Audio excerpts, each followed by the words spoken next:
Tara, sub to sub tayo. Subscribe ako sa'yo, subscribe ka sa akin. DM mo ako sa Facebook, tapos niyan, watch to watch naman. Screen record natin para may proof tayo. Tapos, like ka na din at huwag mong kalimutan mag-comment ng maganda sa video ko. Siyempre, susuklian ko kayo. Secret lang to ha. Huwag kayong maingay. Baka malaman ni YouTube malintikan tayo. No. Sub to sub, watch to watch, like for like or VLS. Gumagana ba tong mga ganitong kalakaran? Talamak sa Facebook groups ang mga ganitong kalakaran. Nasubukan mo na ba to? Curious ako kung paano to, kaya natry ko na to. At masasabi kong nakakadagdag nga ng like, watch hours at views. Pero, ang hindi alam ng mga gumagawa nito ay sayang lang ang pagod nila at mataas pa yung risk na maban yung buong channel at maglaho parang pula ang pinaghirapan nyo. Nung sinubukan ko to, para kong niloloko yung sarili ko. Madali lang siya pero time consuming at madalas source pa ng frustration. Sub to sub, tas mag-unsubscribe after. All that effort for nothing. Bakit dami gumagawa nun? Ang dami kong nakikitang nag-shoutout or nagrarant dun sa Facebook group tungkol dun sa kanilang ka-VLS or ka-sub to sub at tinatawag pang scammer or manloloko yung mga nakausap nila na makipagpalitan ng views, likes, and subscribes. Mga galit na galit at sayang daw yung effort nila. Isipin mo nga naman, mag-PM ka sa isang gustong makipag-sub to sub, tas mamaya mawawala din yung sub. O kaya naman, watch mo yung videos nila tapos hindi ka naman pala i-watch. Kainis diba? Dagdag lang yan ng stress.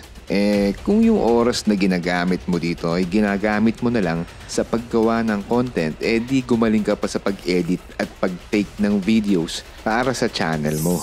Malay mo, yan na palang magva-viral mong video at magpapamonetize sa'yo. Sa isang video lang pwede kang mamonetize at kumita ng malaki kaya try lang ng try. Huwag ka nang mag-sub to sub. Sinabi ng bawal ang sub to sub at non-organic views. Yung iba dyan hindi natututo hanggat hindi napaparusahan. Aantayin mo pa bang mablock yung videos mo or maban yung channel mo? Ito pag-isip-isipan nyo to. Sabihin na natin na 1 year na ginagawa nyo to na-monetize nga kayo. Kikita ba kayo? Yung mga subscribers mo dito ay hindi naman talaga interesado sa video mo. Walang manonood sa'yo unless makipag-watch to watch ka sa kanila. Parati na lang bang ganito? May manonood lang sa'yo pag manonood ka din ng video ng iba kahit walang kwenta or hindi ka interesado dun sa pinapanood mong YouTube video? Isipin mo, papanoorin mo yung video nila. Gagamit ka ng data para makipagpalitan ng views hanggang sa malobat yung phone mo or lumaki yung bills mo sa kuryente. Sayang pa ang oras sa pakikipaghanap ng makaka-VLS at pag-watch ng video na hindi mo naman gusto. Boring. Hindi magtatagal at malalaman ni YouTube yan at gagawin invalid views yan, which is invalid naman talaga. So tanggal dito yung mga kinita mo sa ad views at pwede kang magka-strike hanggang sa maban na ng tuluyan yung channel mo. Laking sayang ng pinaghirapan mo. Paano ka kikita sa YouTube kung may manonood lang sa'yo kung papanoorin mo lang din yung videos nila? Lugi ka sa oras at sa kuryente, pati na rin sa effort. Samahan mo pa ng mental stress dahil maraming hindi gumawa dun sa mga napag-usapan nyo. Bakit ka nga ba nakikipag-sub to sub? Wala ka bang tiwala sa content mo? Wala ka bang tiwala sa sarili mo?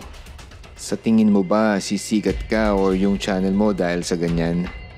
Pag-isipan mo, parati bang ganyan ang gagawin mo?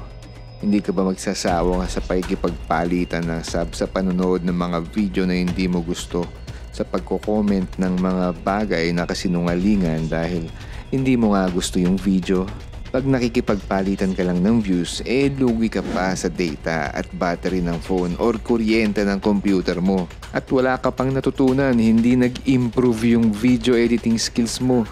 Hindi rin nag-improve yung mga bago mong videos. Ganun pa rin, boring pa rin at asa lang sa pakikipagpalitan ng subs, views at likes. At kung hindi mo pa napapanood tong video na to at nasabak ka sa ganyang sistema, malamang ma-realize mo din naman na walang patutunguhan yung sub to sub at watch to watch na yan. At magsasawa ka din. Ito, i-summarize natin kung bakit dapat mong iwasan yung sub to sub, like to like at watch to watch na yan. Kasi nga, mababan yung channel mo sa YouTube. Maraming mag-a-unsubscribe sa channel mo. Madaming invalid views. Sayang oras at effort sa pakikipag-deal sa ibang naghahanap din ng sub to sub.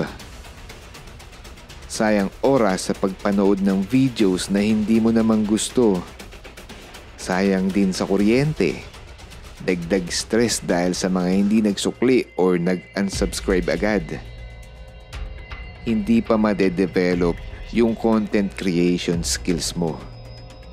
At eto naman yung pros, pag yung time na ginamit mo dyan sa sub to sub, like to like, or watch to watch, ay ginamit mo na lang sa paggawa ng video.